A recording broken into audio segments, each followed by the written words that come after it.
Ladies and gentlemen, welcome back to the show. Mr. Craig Thornley, Lord Balls himself. Craig, how you doing, buddy? I'm doing good. Doing good.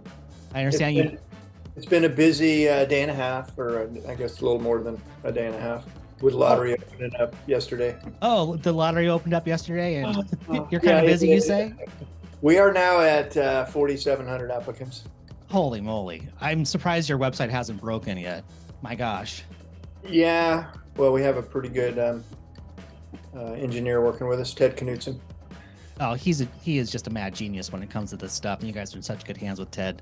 Yeah, he's got experience with big enterprise systems. You know, Smart Waiver was a company that he was partial owner for, so he understands large scale enterprise network. So 4,700 entrants. I mean, what's the record number of entrants you've had?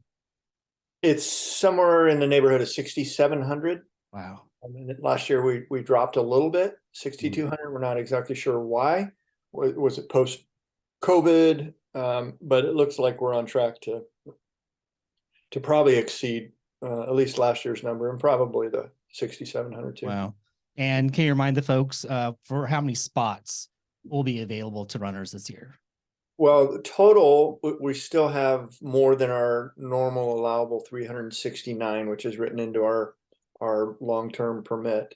We're allowed to use a 5-year rolling average, and because we had a 0 and then we had a low number on the 2021 race because we didn't have another lottery and we blew through our wait list, we negotiated with them, with the Forest Service, to have 385 last year, 380 this year, 375 in 2024, and then we'll be back down to 369. So that's 11 more. I know it probably seems insignificant, but the 11 extra spots means 11 people get to run the race. So it really is significant for the 11 extra folks. Exactly how many we're going to draw at the lottery is not determinable until all the automatics have declared. The top 10 folks, we don't know exactly how many will come back. They have until December 1st.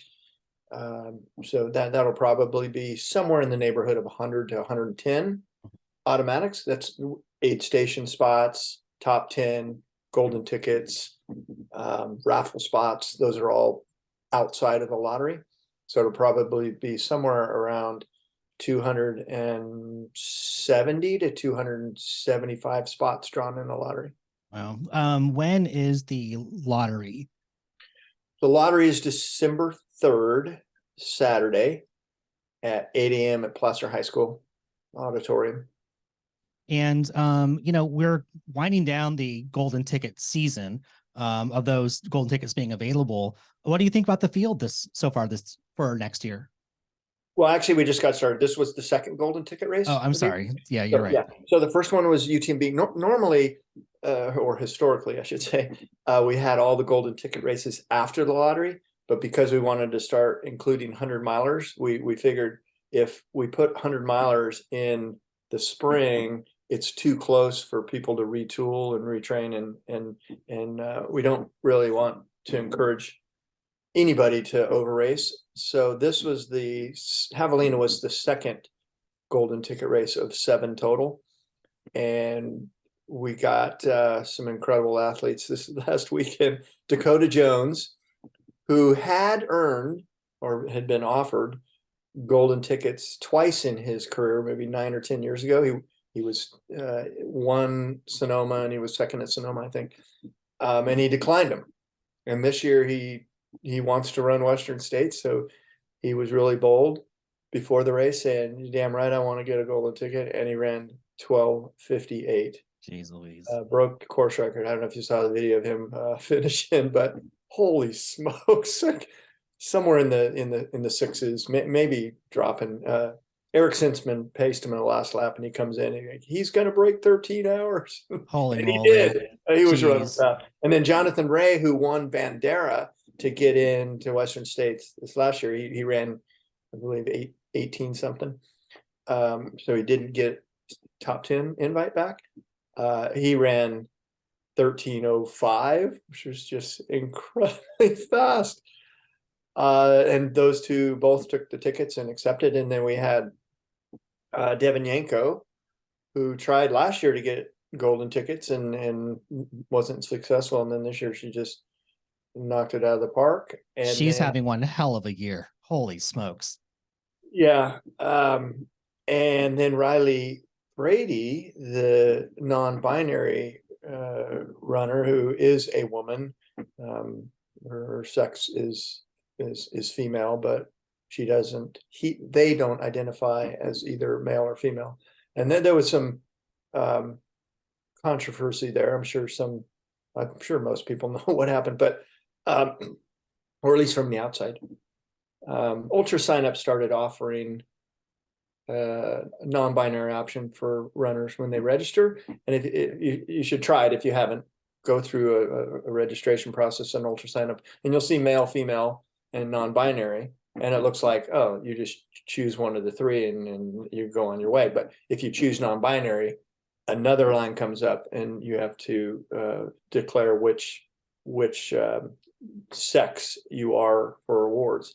And they did exactly what they were supposed to do. Yeah. They chose non-binary, and in that next one, they chose female, and that was their intent. They did absolutely nothing wrong. Javelina owned up to their mistake. They didn't put them in the female category for the golden ticket, and they owned up to it. I know some people speculated that, they got to the finish line, they raced as non-binary, they got to the finish line, and then they decided, I'm in second place, so I'm going to switch to the female category. That's not at all what happened.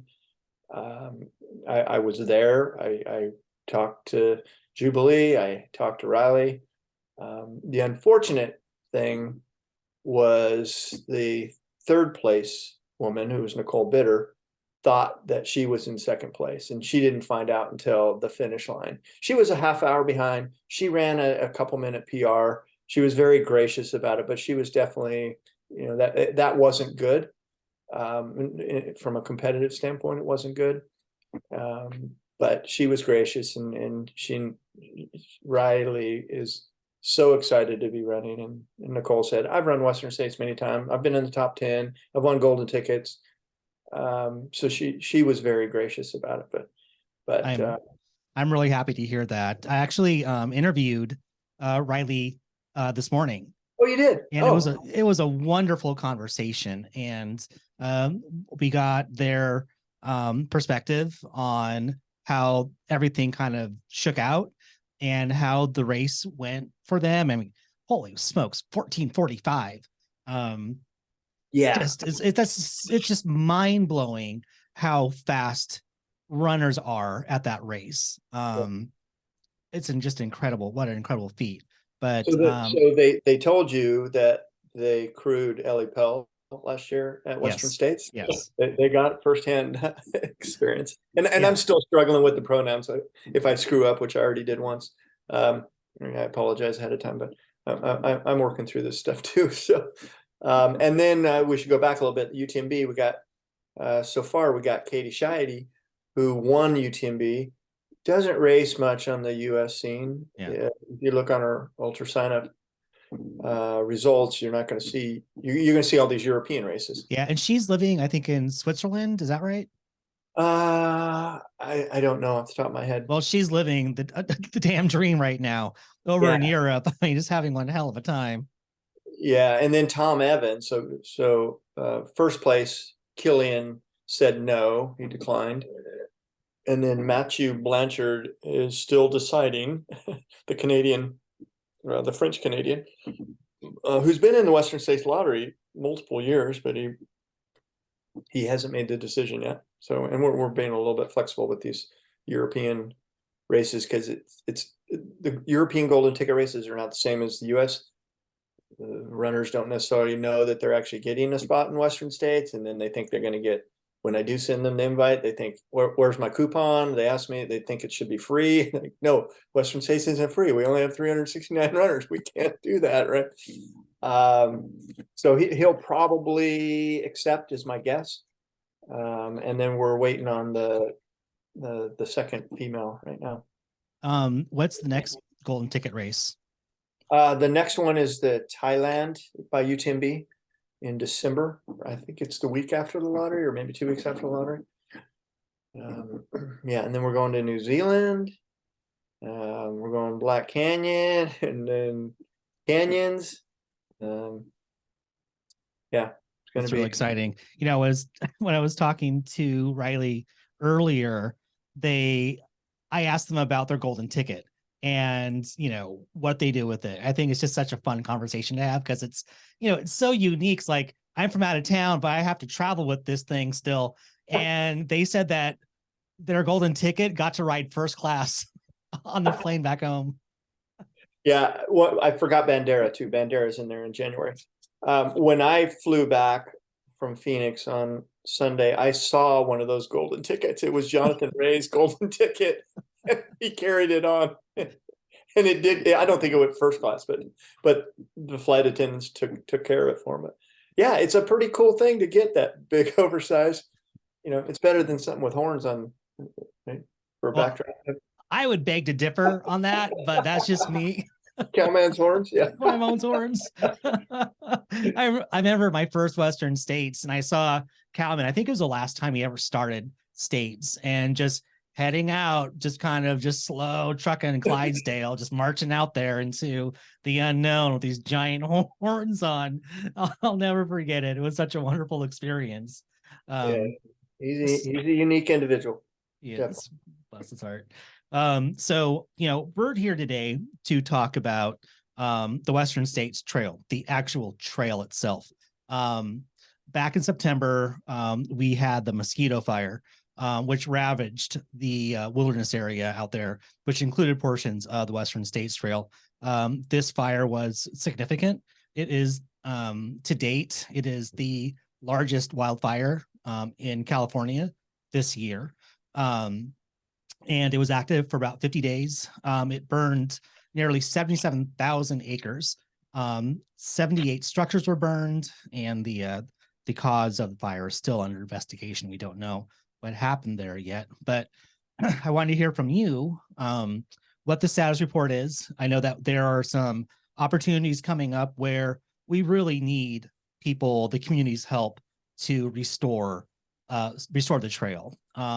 So what can you tell us as the latest? What's the latest about the trail? Well, we were fortunate in that the American Fire burned in 2013. That was the fire that destroyed some of the swinging bridge and the Pacific Slab Bridge, which is the small bridge before you get to swinging bridge in course direction. We were fortunate that the fire kind of stalled out when it hit that scar, the top of Devil's Thumb, and it kind of went down pretty slow. So the eastern edge of the fire is right at Swinging Bridge, which did not get burned. We didn't lose any bridges this year, which is fortunate. Nothing east of that got burned, although Last Chance got really close. There were a lot of firefighting assets there to protect the historic cemetery there at Last Chance, not the Deadwood one, but the one at Last Chance. And fortunately, none of the trail got burned there. So from Swinging Bridge, if we'll go course direction, Swinging Bridge up to Devil's Thumb in the burn scar. So it didn't really burn that hot. It was creeping downhill too. So it's not that hot. The top of Deadwood Ridge, when you go west from Devil's Thumb, that got torched pretty hot. I haven't personally been in there yet, but Forest Service has talked to us and sent us pictures. That got torched pretty bad. The pump survived, which is good. The Deadwood pump, which is something that we all need when we're out there running. Thank God for small favors. Yeah. And then El Dorado Canyon got pretty torched on both sides. And fortunately, though, El Dorado Creek Bridge did not burn. Then the town of Michigan Bluff, which was the first town or the first set of houses that was threatened by the fire.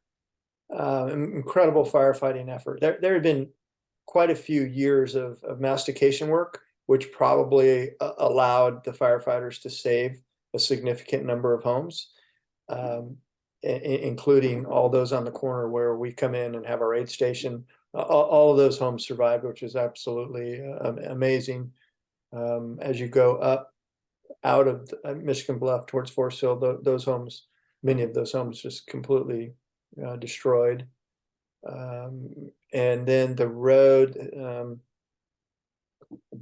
Chicken Hawk and Gorman Ranch Road, those are pretty torched also. But it's road, so it's pretty easy to remove the hazard trees, and you know, there's not a whole lot of, we don't have to do any work. You guys are going to do the Placer County is going to do the work, right? And then amazing, but when you turn off of Chicken Hawk Road onto the single track to go down into Volcano Canyon, the fire didn't burn the trail there. It's just absolutely amazing. And early on in the fire, it looked like Volcano Canyon was going to get absolutely, you know, pummeled. Yeah. And it didn't. It's kind of amazing.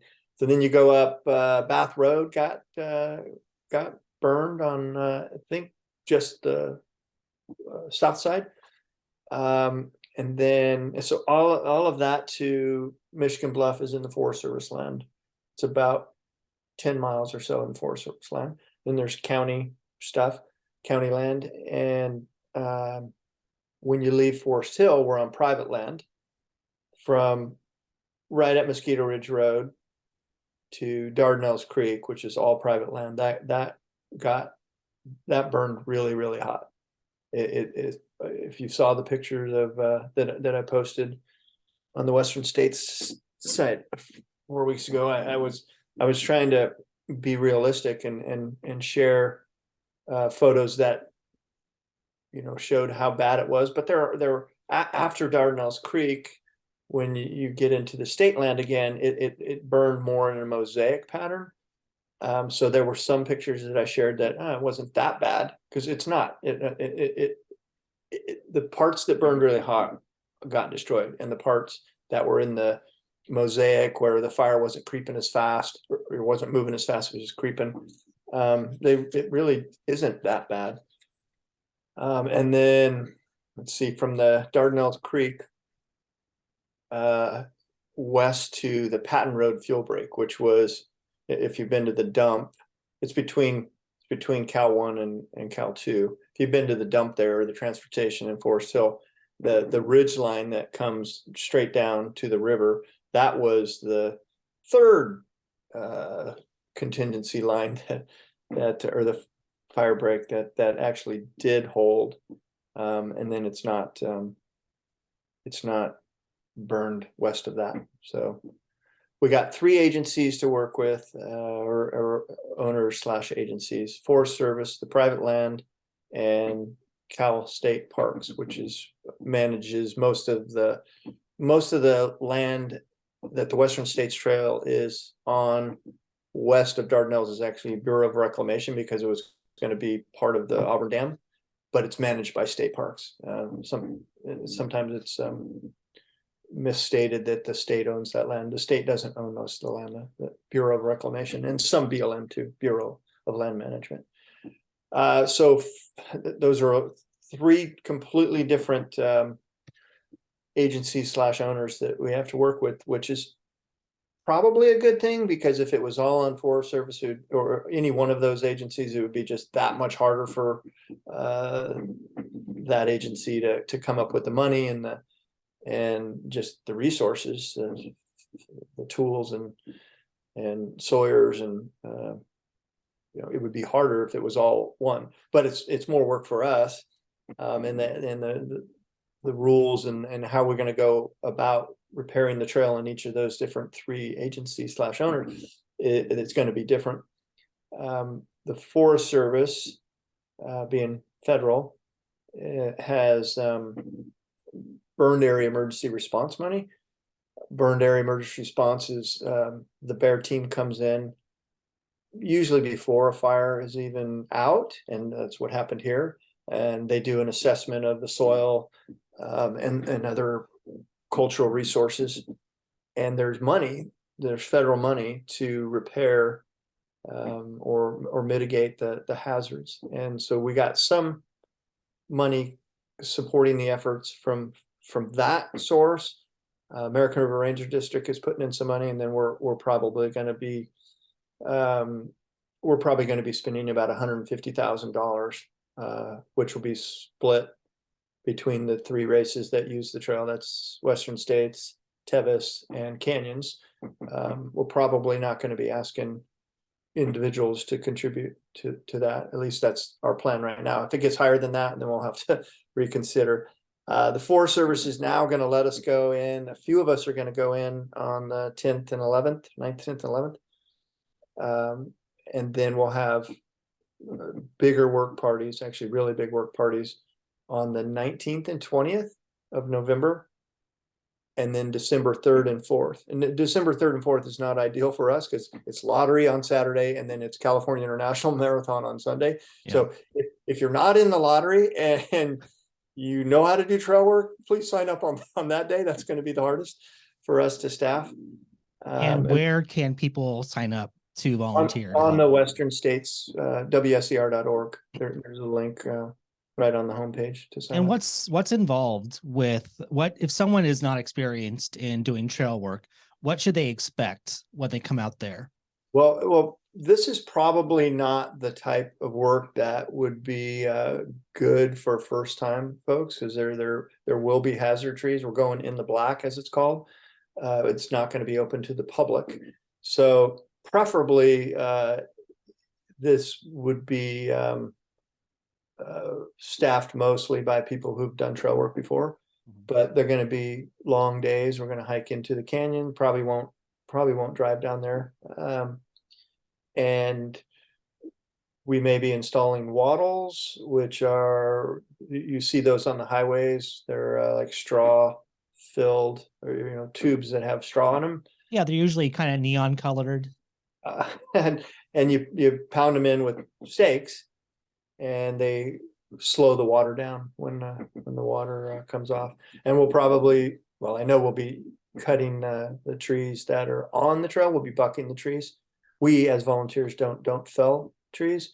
The hotshot teams and other contractors are going to be doing all the felling. A lot of them have already been felled. And then we'll be doing tread work. Probably all 4 of those days will involve some tread work. And they're not easy days. They're going to be full days.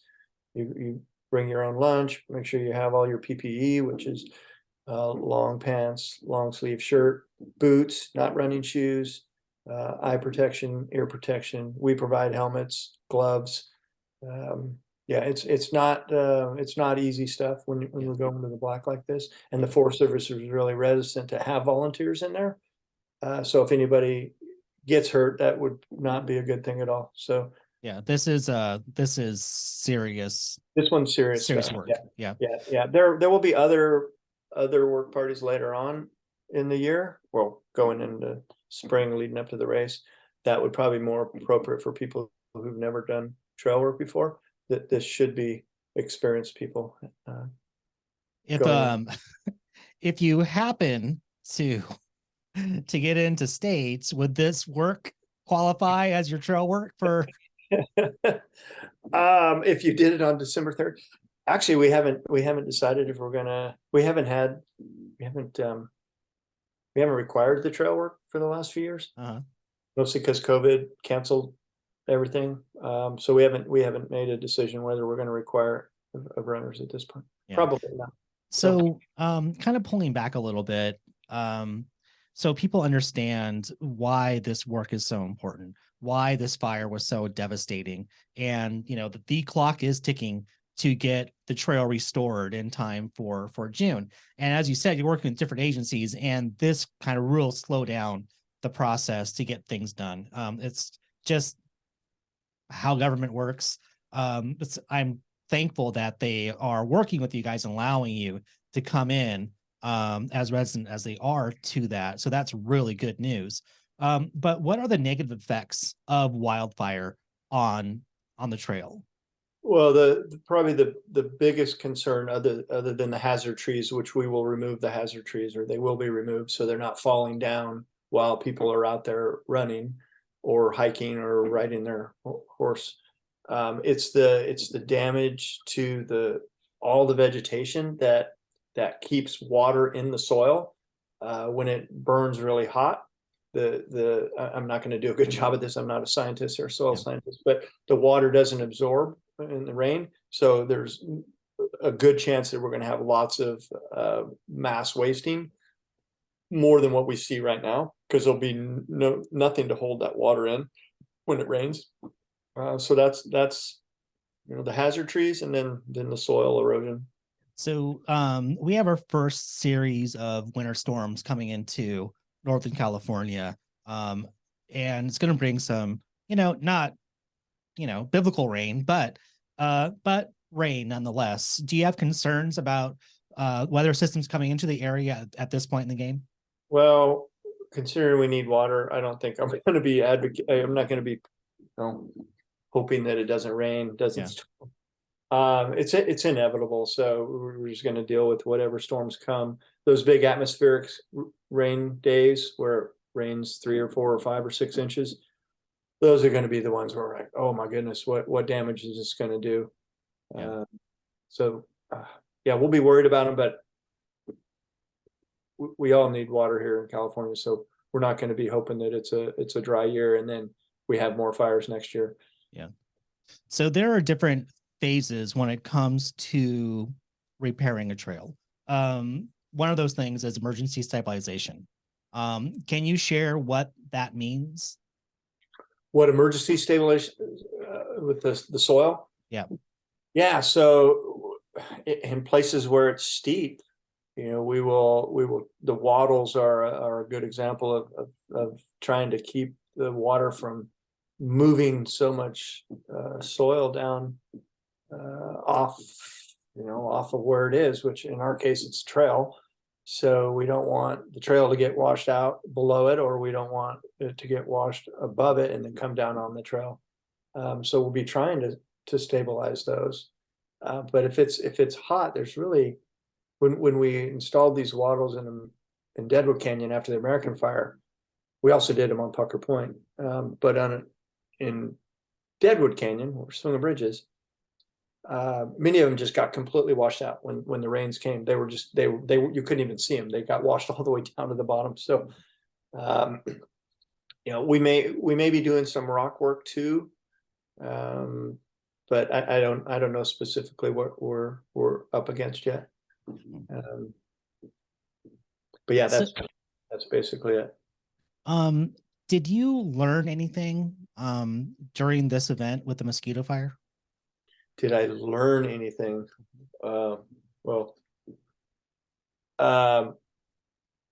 It confirms some things. Cal Fire fights fires very differently than the Forest Service.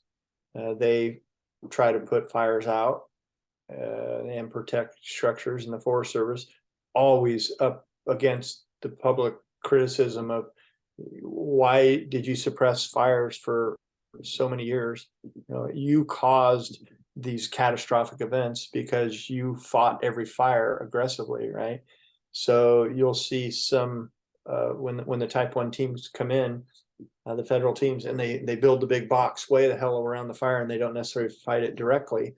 They're in a really tough spot, because if they continue to suppress fires aggressively and fight them direct, and they don't burn, then they're going to continue to get criticized for not letting the forest burn. But if they let them burn, then they get criticized. Well, Michigan Bluff or Forest Hill, the homes, the towns are then threatened because the fire was allowed to burn a little more, right?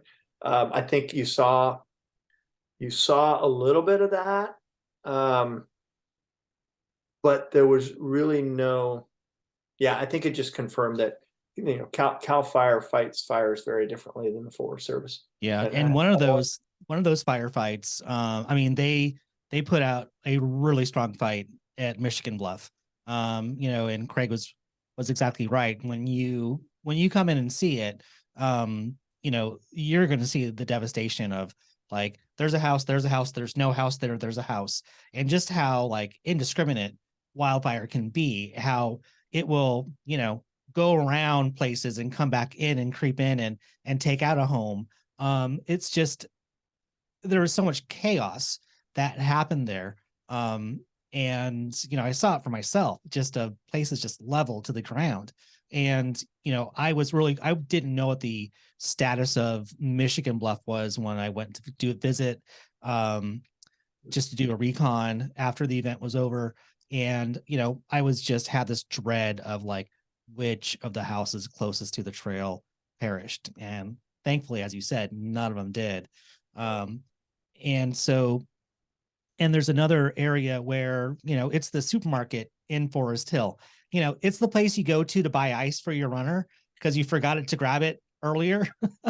And there was a huge fight to save that market. So, you know, you should have a little thanks when you pass by there and tip your cap to the firefighters who saved that market. And really, they did everything to make sure that Forest Hill was not going to be touched. Yeah, that was the Tuesday after the fire had been burning for a week. I think it started on Tuesday night, and then this was a week later, Tuesday. And we're often, well, for several fires now, our house has been in the path of the VLATs that come from McClellan.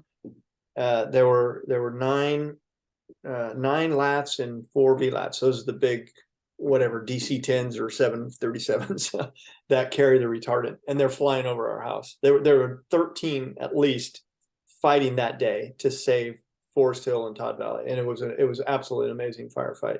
Yeah, if you're watching this video on YouTube, and I hope that you can, if you're listening to the podcast, go check out the YouTube, because I'm displaying photos through this entire episode. But the plume that was generated at the onset of this fire was so massive, and it created its own weather system, which was just mind-boggling to see. Yeah, it definitely was. From my house here in Auburn, it was pretty scary to see it, and then just hear the planes flying over. Like, oh my God, it's the end of the world, you know? Yeah, yeah. And so going back to a comment you made earlier, this was actually a relatively low number of acres burned in California this year, especially compared to the last 2 years. Yeah. But it just so happened to be right on top of Western states, so it seemed like, oh, it's really big. And then the other fire that we're probably going to talk about in Oregon on the Waldo course. So from my perspective, it seemed like, oh my God, this is the worst fire year ever. But it really wasn't that bad. No. The air in Auburn was pretty good compared to the last 2 years. We didn't have very many days of bad air. Yeah, and those fires were miles and miles and miles away from where you and I both live, where the air was just toxic. I mean, it was hazardous. Absolutely. You could not go outside. And so, yeah, I mean, knock on wood, it was a fairly mild, you know, fire season for us. Yeah. Thank goodness for that. But as you touched on, there was the Cedar Creek fire in Oregon, which did encroach in on the Waldo 100K course. So I don't know much about that, but what can you tell us? Well, it started, I think, August 1st, and the race was the second week. So the race was about 2 weeks after that. There were a lot of lightning strikes, somewhere in the tune of, I don't know, 1,200 or something, lightning strikes in Oregon. And most of them were relatively small. They were able to keep them less than an acre. The spring in the Northwest was really wet. When we did our trail work weekend at the end of July, we had a hard time finding dry firewood to have our campfires. It was that wet at the end of July, which probably helped this massive lightning strikes, because they were able to get them. But this one to get them very quickly. But the Cedar Creek fire started in really steep terrain, wilderness right next to it, designated wilderness area. And it didn't get fought aggressively. It wasn't fought directly. And unfortunately, it escaped and it grew. And they brought in a Type 1 team, which is the big federal team that when a Type 1 team comes in, they draw the biggest box around the fire, and then they let the fire come to it, or they burn from. Again, I'm not a fire expert, but unfortunately, I've got too much experience with this. they'll burn back in towards the fire. So when the fire does get there, it's out. That is indirect fighting versus fighting the fire directly right on the line of where it's burning. So it's still not completely out. I don't know what this rain right now is doing up there, but it was 70% the last I saw it this weekend, which is a long time. But I think because there was a lot of wilderness area up there, they had to use different techniques to fight the fire, because they can't just bring in all the equipment, the mechanized equipment. It's wilderness area, so it's supposed to be natural. And it was a lightning caused fire, which is a little easier to understand why they would let something like that go. It's a natural process. When it's arson, or if it's PG&E or whatever we eventually find out started the Mosquito Fire. When it's man caused, it's a little bit harder to stomach than a lightning caused fire. Yeah. It's not good. Neither of them are good if you care about the assets there. But I don't know if you follow The Lookout. Zeke Lunder is a guy on YouTube, a former fire guy, and he talks a lot about good burning. And there was a lot of good burning on the Cedar Creek fire. Good burning is slow creep fire, not torching the trees all the way to the top. And if we can let more of the fires that are burning in that manner, let them burn, then it's going to lessen the fuel loads for future fires. So a lot of that happened in the Cedar Creek fire, including really close to the Fuji Mountain part of our course. If listeners understand or know about the Waldo course, the second aid station goes to the top of Fuji Mountain, and the Fuji Mountain Trail was used as a containment line. One side's black and the other side's green, but it burned really slow. So you don't see the torch. It's not just like, wow, this burned really hot. It was good. It was good burning. And then there's another probably 3 or 4 miles around Charlton, which is around the halfway mark, that did get in the fire. And I haven't been in there yet to do an assessment, but that very well could have burned pretty hot, because it snuck around and it was flat, got out of the wilderness, and but so you're you're the type of guy, I know you well enough to know that your heart and soul really is invested into the Western States Trail and the surrounding area there, in the Waldo course and the surrounding area there. Seeing these devastating fires come through, what does that kind of do to your heart there? Wow, if I hadn't been through the American fire, I probably would feel a lot worse than I do today. But I know it's going to recover. It's not ideal. It's going to look very different. Like driving up to Robinson Flat is very different than it looked prior to the American fire in 2013. But it's kind of interesting to see how the fire, how the vegetation comes back and watch it grow. And it eventually comes back, right? We're here for a very short period of time compared to what's going to happen here with the forest. So it's going to change it, but I don't get that. I'm not that emotionally wrapped up in it. Yeah. I know there's work to be done, and we're gonna get after it. Yeah. And fortunately, we have good relationships with the Forest Service and the state parks. Wow. Craig Thornley, you're pulling double duty with the lottery and chart restoration. Holy moly. Yeah, we got some stuff going on. Yeah.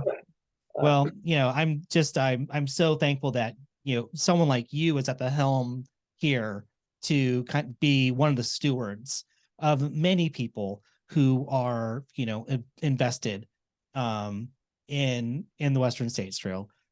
So I'm just so thankful that you're part of this process to get us back in shape. Thanks. I am too. I'm glad I'm here. I was told years ago that by one of my mentors in Oregon that you know you're in the right position when you're glad that you're here when the things get really bad. You're glad that you're the one that's in the driver's seat at the helm and not somebody else. If you want to just cower and like, oh, I want someone else to handle this, I wish I wasn't here. You know that you're the right, you're a leader and you're the right person, and that's exactly how I feel. But I do need to give credit to John Katz, who is our trails manager. He represents both Tevis and Western states, and he's been managing the relationships and all the details of the trail work days, and there have been a lot. Without John Katz here, I would be really struggling right now. So Yeah. he's my right hand guy on the fire, and we're both motivated to get the trail open, and the Forest Service is energized by it. And we've had a couple meetings with other folks. I won't name names, and they mentioned, oh, what about the big elephant in the room? Will we not be able to have our events in 2023? And I said, let's not even talk about that. Don't even bring that to the table. It's like trying to run a 100-miler and talking about dropping out, right? You just don't even bring that to the table. It's not something to even consider. Every problem that comes up, we're going to attack and solve. What do we need to do? Do we need to get more money? Do we need more volunteers? What do we need to do to get it open? And that's been my, I learned that from Mark Falcone, who's a former board member at Western States.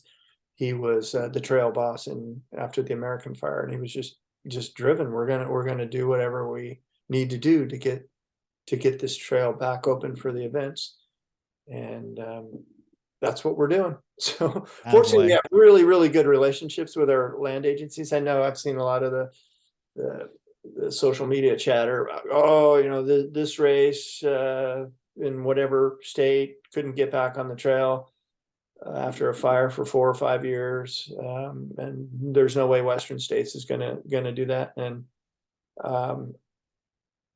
yeah, you need to have good relationships with your land agencies all the time, year round, every year. You got to nurture those relationships, and then make sure they're on the same page as you. As we're going to solve these problems. One of the things that's really complicating all this is we have this 3-year Granite Chief project, reroute project, that is $1.5 million project, and it's still going to go on, but with all this other trail work, it's like, oh my goodness, how are we going to get all this stuff done? So, and we have Pucker Point Extension that's it's on the table. So we got all these other projects that we're going to take a lot of our energy and time. And now we have also this Mosquito Fire restoration. So we're going to be busy. We got a lot to do. Yeah, I think you got to go, buddy. I think you got some stuff to go to. Go grab your shovel. It's time to get going. Yeah. Oh, our community though is just so fired up to help. It's so good, and I wish we could open these work parties up to more people, and we have more of them right now. But it's going to be a slow process to get these days open, and then when the winter comes, it's gonna obviously complicate the trail work days. Yeah. Well, thank you so much for sharing your time with us to give us just a breakdown of what happened and what needs to happen still, and anything that we can do for you just to get the word out. When you need more people to come out and volunteer, we're here for you. Excellent. Thanks for your concern and your support. Yeah, we'll be sharing all the trail work days will probably be on our site. We were going to use UltraSign, but it didn't. We didn't get that done in time. So wser.org. There'll be a link on the front on the homepage. All right. On the trail work days. Okay. Well, I will be seeing you next month at Lottery Day, and I expect a good old Craig Thornley hug when I see you. Absolutely, Scott. Yeah. Yeah, it was great chatting with you. You too, buddy. I will be seeing you very soon. Okay. Thank you. You got it.